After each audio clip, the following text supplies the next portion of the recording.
Hello guys, कैसे हैं आप सभी लोग। हिंदुस्तान की न्यूक्लियर टेक्नोलॉजी की ख्वाहिश 1947 में आजादी के फौरन बाद शुरू हुई। 1947 आजादी के बाद जो देश गरीबी, भुखमरी और खराब इकोनॉमी से जूझ रहा था, आखिर ऐसे देश में एटॉमिक बॉम्ब को कैसे बनाया गया। 1974 में इंडिया ने पोखरण रेंज में स्माइलिंग बुद्धा नामी न्यूक्लियाई धमाका किया और इस तरह हिंदुस्तान न्यूक्लियाई ताकत रखने वाला छठा मुल्क बन गया। ये एक अंडरग्राउंड न्यूक्लियर एक्सप्लोजन था जो कि राजस्थान के पोखरण में किया गया। लेकिन इस ऑपरेशन का नाम स्माइलिंग बुद्धा क्यों रखा गया? आगे बढ़ने से पहले अगर आपने अभी तक हमारा चैनल सब्सक्राइब नहीं किया है तो प्लीज कर लें, क्योंकि हम आपके लिए इसी तरह की इंटरेस्टिंग वीडियोस लाते रहते हैं। दरअसल जिस दिन ये ऑपरेशन किया जाना था उसी दिन साल 1974 को बुद्ध जयंती के तौर पर सेलिब्रेट किया जा रहा था, इसीलिए इसे नाम दिया गया। हालांकि पंडित जवाहरलाल नेहरू न्यूक्लियर पावर के मामले में निगेटिव थे। उनका मानना था कि भारत, चाइना और पाकिस्तान का पड़ोसी मुल्क होने की वजह से न्यूक्लियर वेपन से हमें ही नुकसान होगा। दूसरी वजह ये भी थी कि नेहरू ये जानते थे कि अगर हमने न्यूक्लियर टेस्ट किया और यूएस और बाकी कंट्रीज को पता चल गया तो वो हम पर सेंसेस लगा सकते हैं, और उनकी कही ये बात सच भी साबित हुई। इसका जिक्र हम आगे करेंगे। दरअसल वर्ल्ड वॉर के अंत में यूएस और यूएसएसआर दोनों में सुपर पावर बनने की लड़ाई जारी थी। यूएस ने सबसे पहले न्यूक्लियर वेपन बना लिया था जो उसने हिरोशिमा पर गिरा भी दिया, और बाद में यूएसएसआर ने भी बना लिया। 1964 में चाइना ने भी न्यूक्लियर वेपन बना लिया। बाद में उन्होंने सोचा कि अगर सभी ने न्यूक्लियर वेपन बना लिए तो ये वॉर को ही नहीं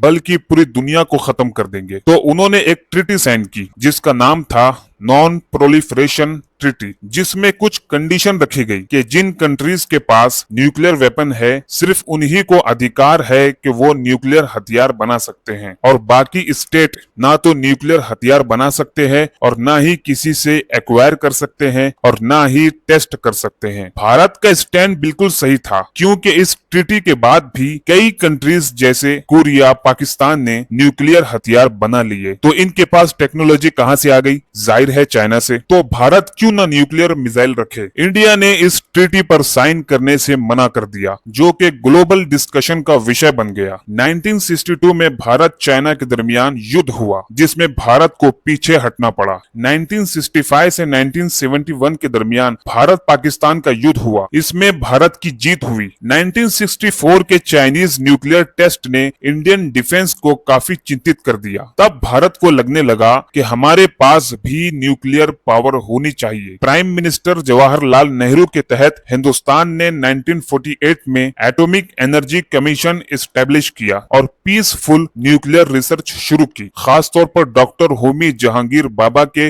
बाबा एटॉमिक रिसर्च सेंटर के जरिए। नेहरू की डेथ के बाद इंदिरा गांधी लगातार अपने एडवाइजर के साथ मीटिंग करती रही, जिसमें पीएन हास्कर, पीएन दार इस प्रोजेक्ट के अगेंस्ट थे, लेकिन प्रधानमंत्री इंदिरा गांधी ने डॉक्टर राजा रमन्ना की सुनी। डॉक्टर राजा रमन्ना ने, जो कि न्यूक्लियर साइंटिस्ट थे, स्माइलिंग बुद्धा प्रोजेक्ट पर खुफिया काम शुरू किया। ऑफिशियली इसे नॉन मिलिट्री पर्पस और पीसफुल न्यूक्लियर एक्सप्लोजन के तौर पर बयान किया गया। टेस्ट में यूज होने वाला प्लूटोनियम कनाडा और यूएस से पीसफुली मंगाया गया था। 18 मई 1974 की सुबह इंडिया ने राजस्थान के पोखरण के करीब डेजर्ट थार में अंडरग्राउंड न्यूक्लियर टेस्ट किया। इसकी यील्ड 12 किलोटन टीएनटी की थी। 107 मीटर की गहराई में ये धमाका किया गया। वैज्ञानिकों और भारतीय सेना के जवानों ने खुफिया तौर पर ऑपरेशन की निगरानी की। इस टेस्ट की घोषणा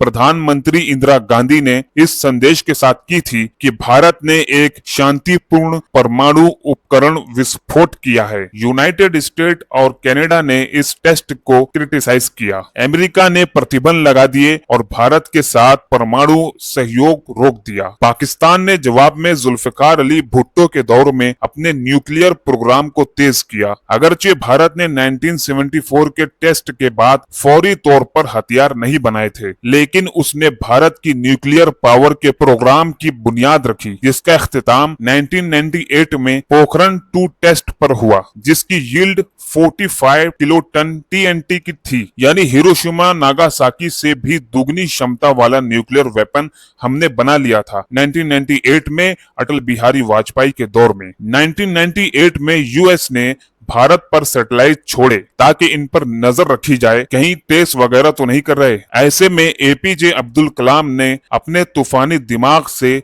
सैटेलाइट को चकमा दे दिया और भारत एक्सपेरिमेंट में कामयाब हो गया। इसने साउथ एशिया की रणनीति को बदल कर रख दिया। तो ये थी आज की हमारी वीडियो अच्छी लगी हो तो वीडियो को लाइक करें, शेयर करें, कमेंट करें और अभी तक आपने हमारा चैनल सब्सक्राइब नहीं किया है तो सब्सक्राइब करें और ऑल के बेल आइकन को क्लिक करें ताकि इसी तरह की हमारी हर वीडियो सबसे पहले आप तक पहुंच सके। तो फिर मिलते हैं अगली वीडियो में, जब तक के लिए अपना ख्याल रखिए।